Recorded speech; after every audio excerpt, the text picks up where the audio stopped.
Are you ready?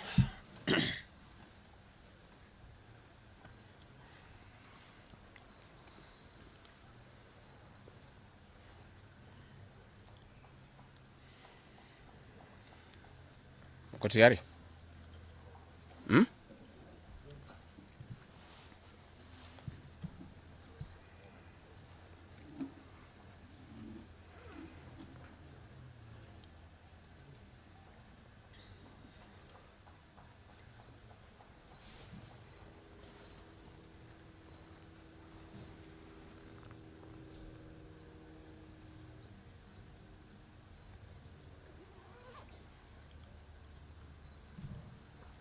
Muko tayari?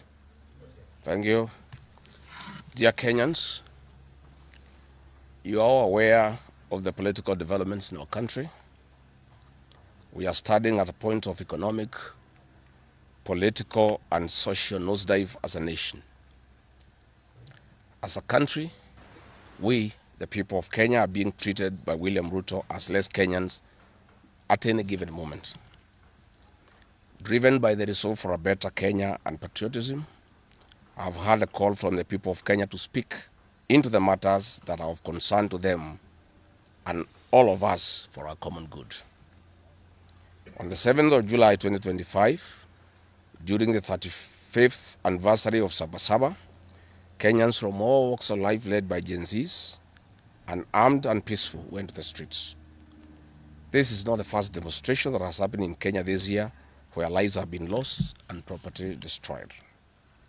Unbeknown to these peaceful demonstrators, the tired regime of Ruto had a well-organized state-sponsored militia in cohort with the police and other state security agencies to maim, kill and destroy property and blame it on the Kikuyu community and specific leaders who are perceived unfriendly to this killer regime.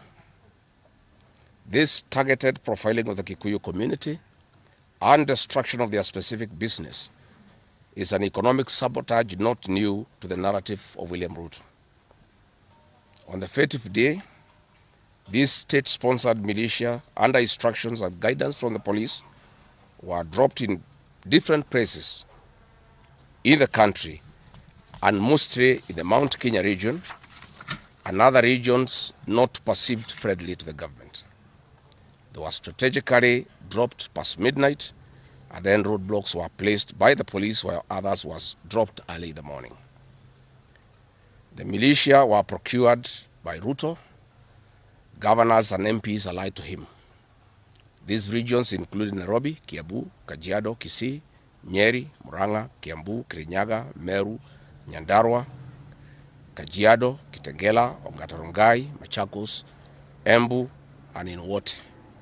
They had clear instructions to loot and destroy specific properties under police supervision. A killer squad of 101 that works under the Director General of the National Intelligence Service, Nuruddin Haji, was armed with assault rifles and drove in a convoy of unmarked Subarus, shooting and killing innocent protesters aimlessly in the streets and estates. They squad in Subarus, hooded and masked against court orders, as DCI's officers, yet we know they are not. In fact, I would like to clarify that the National Intelligence Service has procured Subarus to give an impression that this killer gang is from the DCI. The truth of the matter is that this has nothing to do with the DCI. This is the National Intelligence Service. And this squad of 101 people was formed when I was still in government. Officers were recruited from the administration police unit for special training by NIS on abductions, killings, and cover-up. And this is a squad that is killing the people of Kenya.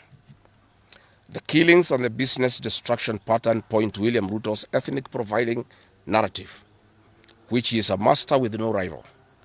With a close coordination of PS Interior Raymond Omolo, this narrative was boosted online by state bloggers to spin the narrative. The Cabinet Secretary Kipchumba Murkomen's public to shoot to kill order, coupled with assurances to police officers that the government will not cooperate with the investigators in police conduct, has emboldened security forces. Police officers are now on record threatening citizens who are in their homes, boasting of their license to kill, acting with a confidence that can only come from the highest echelons of power. Mr. Murkomen's admission that these are not just instructions from him but orders from above removes any ambiguity about where responsibility lies. It will be recalled that in the run-up to the 2007 general election and its aftermath, the narrative of 41 against 1 was a masterpiece of William Ruto. The target was profiling Kikuyus against the rest of the country.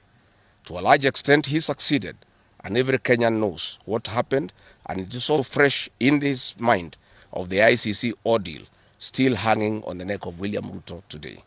We remind William Ruto that his ICC cases are not yet over. They have been paused after witnesses disappeared, and what he is pretending over are crimes under the Rome Statute. It is clear history is repeating itself, and the architect William Ruto is back on the deck. He is hell-bent to finish his unfinished business with the people of Mount Kenya, destroy their businesses and make them black sheep of Kenya. Despite this horrible experience, the people of Mount Kenya voted William Ruto to a man in 2022 general elections against the advice of President Uhuru Kenyatta, whom Mr. Ruto had branded as a drunkard and a useless leader. Today, the people of Kenya, and especially the Mount Kenya region, feel sorry that they did not heed to the advice of Uhuru Kenyatta. These state-sponsored militia were key in touching of various parts of the country with ease of police assistance to prefer terrorism charges on specific people from the Mount Kenya region. So far, about 50 young people are in courts in trumped-up charges of terrorism in scenarios of stage-managed crimes by the state. Again, this is a clear onslaught on the Kikuyu nation. A case in point, when a police station in Mawego in Homa Bay County was torched, the suspects for that particular crime have been charged with arson. But when a police station is alleged to have been torched in Kiambu, suspects from the Kikuyu nation are charged with terrorism charges. This is serious ethnic profiling. Last night, in Juja and Kirinyaga, these state-sponsored militia invaded various businesses. Luckily, in Kirinyaga, after Wananchi went to Sagana police station and they refused to act, saying they had orders from above not to interfere, the people organized themselves and repulsed the militia. Mr. Ruto's ethnic profiling has led to the destruction of the foreign properties belonging to the people of Mount Kenya. Maguna supermarkets in Meru, Kahawa West and Muranga. Nice supermarkets, hotel and petrol station, and nice city in Mwea in Kirinyaga. County supermarkets in Kabati and Kirinyaga. Power Star supermarkets, Quick Mart supermarkets in Eastern Bypass, Shell and Total Mini markets in Roiro, Chill Post Hotel in Gong, Boju Shop in Keserian, Homegrown Supermarket among others, and the Family Bank in Kahawa and Roiro. Notably, in Meru, these state-sponsored militia tried to attack Meru Dairy Processing Plant and were repulsed by workers. In Nyeri, they further tried to attack Wakulima Dairy in Mukurweini, and the attack failed. We urge our businesses to heighten security surveillance on their business premises and production lines, especially the KTDA, coffee factories, milk processing factories, among others. We take note that in Meru, on Sunday the 6th of July, at an event attended by CS Kipchumba Murkomen, the MP for Bori, Mugambi Rigathi, indicated that a supermarket would be attacked the following day. As sure as December 25 is Christmas, and true to his word, Maguna supermarket was torched by the state-sponsored militia, which the MP was private to. Why hasn't Mugambi Rigathi been arrested? How did he know that a supermarket would be attacked? The evidence that these militias are state-sponsored is plain for all to see. Videos circulating widely show police officers not merely failing to intervene, but actively transporting armed groups who proceed to unleash destruction with apparent impunity. Uniformed officers have been seen standing guard as these groups rampage. They are in action and a stark contrast to strong statements being made by government. In Nyeri, journalists were attacked by these militias in the presence of the police. It is well documented. This is a clear indicator that Ruto is working with governors and MPs allied to him to destroy businesses owned by the Kikuyu, the Meru, and the Embu, and blame it on people who don't support his administration. This is a tactic that was used by the colonialists with the collaborators who searched earth policy and torched buildings and businesses and blamed it on the Mau Mau. This divide and rule tactic will not work, Mr. Ruto. We know that in Meru, they want to use this mayhem to blame Mithika Linturi. In Embu, they have already blamed Mkunji Gitonga. In Kitengela, Iron Gong, they want to target Senator Seki and MP Onesmus Ngogoyo. In Nyeri, they are trying to haunt Honorable Kagusha. And in Kirinyaga, they are targeting Senator Murango. We want to remind President Ruto that it is not the Kikuyus who want him out of office. It is the entire people of Kenya. Kenyans are suffering equally across the country. That is why Kenyans have said, if you, Mr. William Ruto, believe that it is the Kikuyus who want you out, then all Kenyans are Kikuyus. I want to thank the people of Kenya for standing out against this tribal profiling of the Kikuyu. The people of Kenya yesterday did wonderful by saying that the Kikuyus should not be profiled. This morning, I've seen Ruto quivering and wailing in uncontrollable anger. Mr. Ruto, excessive anger is not a solution. I want, with a lot of humility, to advise you to stop being angry. That will not help. You need to know what you need to do because you have not been listening to the people of Kenya. The people of Kenya are more angry than you are. They are angry because you have overtaxed them. There is wanton corruption. There is abductions and extrajudicial killings. There is ethnic profiling and other ills that bedevil your administration. If you want to be calm, please abolish the housing levy and give dignity to the payslip. I have heard you saying that you cannot give jobs to the young people. Please restore the dignity of the payslip. Restore the capacity of the middle class. The middle class will give jobs to these young people. Stop killing and profiling the young people. Listen to them.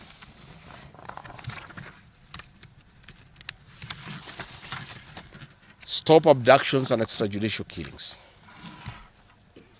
Abolish, disband the killer squad of 101 officers at Danudin Haji.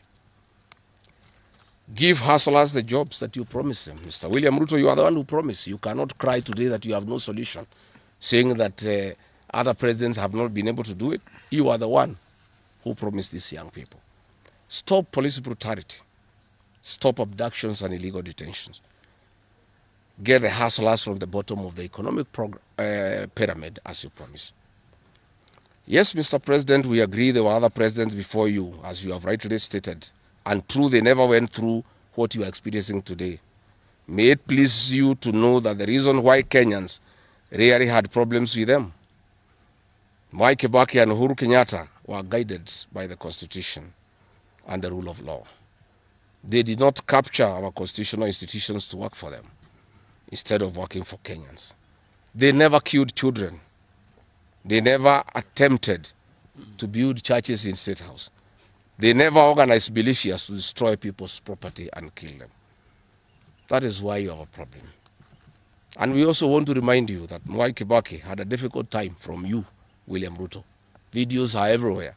You cannot say that Mwai Kibaki did not face resistance. It's on record that you gave hell to President Kenyatta for 5 years. So it is hypocritical for you to allege that Mwai Kibaki and Uhuru Kenyatta had a very easy time.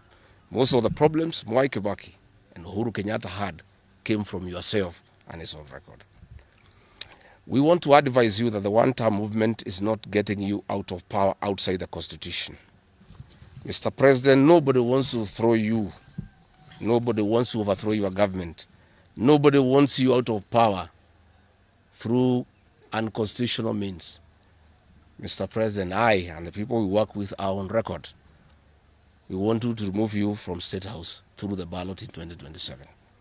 This narrative you are creating that there is an attempt to overthrow your government is for you to have the opportunity to use the Terrorism Act to profile communities and to persecute leaders who are opposed to your administration. Please relax. We want you to serve your one term. Nobody wants you out of government, and constitutionally, nobody has any plan to overthrow your administration, Mr. President. We want to face you on the ballot in August 2027. So just relax and stop crying wolf that anybody wants you out of office unconstitutionally. There is no leader here who is planning a coup, and none has the capacity. And nobody is interested. The leaders in this country, and indeed 95% of the Kenyan population, want to humiliate you at the ballot. They relish that moment. None of them would want you to go out through any other method, unless, of course, you decided to resign on your own volition. So please stop creating this narrative. This narrative is to enable you to use anti-terrorism law to persecute leaders and to persecute the Kikuyu community. If you speak out online, Mr. President, you want to use the Terrorism Act to harass people. If you dare challenge your administration, you want to use the Terrorism Act to deal with people who are opposed to your administration. My fellow Kenyans, let us not be deceived. William Ruto has stripped away even the pretense of democracy. What we are witnessing is not the rule of law, but the rule of fear.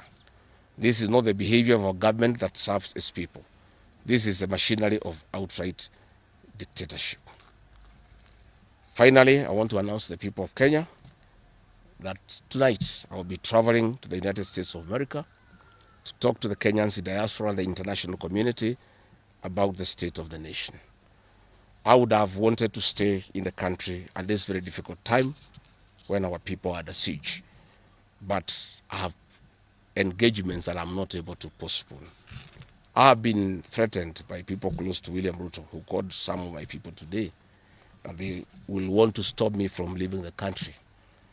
I have no problem. If you want to come and arrest me at the airport, as you are threatening us, you can go ahead. I don't have a problem. You cannot sell fear to us. You know, even if you sold us fear, we cannot buy. You know, and therefore, as I'm out of the country, unless I'm stopped from going, and if I'm stopped from going, I'm still okay. I'll be here because this is my country. We have made sufficient arrangements with other leaders in the united opposition to create a pool of lawyers to come in through for our young people who are being persecuted on trumped-up charges of terrorism. And I want to explain. I have heard the president saying that people have attacked police stations and the law courts. It was all stage managed by the MP for Kikuyu. How do you explain that people can walk into a police station and they are not armed and take over the police station from armed police officers? How do you go to the courts that are guarded by armed police officers and touch them? All these attacks of vital installations were stage managed by William Ruto through Kimani Ichung'wah to create the opportunity to prefer charges against people using the Anti-Terrorism Act. That is the reality. So nobody has attacked any police station. They were all stage managed by government. And what is happening is history is repeating itself. This is exactly what Moi did in the 80s against the Kikuyu community. After the abortive 1982 coup, he used sedition laws and the clandestine Mwa Kenya movement to profile the community and hold people into court, and they'll be taken by Bernard Chunga after 5 p.m. This is history repeating itself. I want to ask our people to be calm, to be cautious, and to be strong. I want to appeal to our young people, the Gen Zs. Looking at the scenario of what is happening and what William Ruto has planned, I want to ask my children my sons and daughters, to consider applying the next onslaught against the President William Ruto by getting IDs and registering as voters so that they can deal with William Ruto on the ballot. Because I fear for them. Anytime they go out to the streets, they are killed like chicken. I would like to preserve to us these children. We would like to live with them. We would like to see them grow. And when we look at the desperation of William Ruto and the brutal force he is using against these children and the use of state militias to attack them, I would like to plead with them to consider, to join us, we in the opposition, by registering as voters. And in 2027, we'll be able to get rid of President William Ruto. William Ruto, finally, let me ask you a question. The Kikuyu nation, the Mount Kenya people, you call tribalists every day. These people you are waging war against, their businesses, are the same people who voted for you, even after what you did to them in 2007. They forgave you and considered you as a person they can elect as president. You have turned against the community. You are trying to mobilize other Kenyans to profile them and to fight them, but they have refused. These same people from Mount Kenya have the capacity to support somebody else. It must not be you.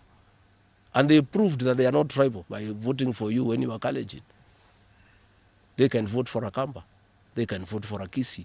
They can vote for a Luya. They can vote for a Maasai. That sense of entitlement that you are having to the Mount Kenya vote is misplaced. They voted for you, yes. You betrayed them. You turned against them. They don't have to vote for you again. Please stop persecuting them into submission. They will not submit to your brutality, to your vicious attack against them and their leaders. That you for free today. I have listened to you talking with a lot of anger, calling them tribalists. They are not. How can they be tribalists when they voted for you and you are not one of them? But you don't have a sense of entitlement that they must vote for you. You know what you have done to them and why they have reacted the way they have. And I want to assure you, you cannot scare them into submission. Even if you jail them, they will not submit. These are seasoned descendants of the freedom fighters, and they cannot be intimidated. So let me encourage my leaders here as I go away to remain strong, to remain focused, and to speak for the people of Kenya. I am I have a lot of gratitude to the Honorable Stephen Kalonzo Musyoka and Eugene Wamalwa, who have been in court the whole of yesterday and today, standing strong and defending our young people who have been framed and charged with treason. For those two leaders, I want to give them the gratitude of my community and our leadership. They have come through for a community when it's under siege, and we are indeed very grateful. I want to ask our leaders here to be vigilant and to continue speaking out to the people of Kenya.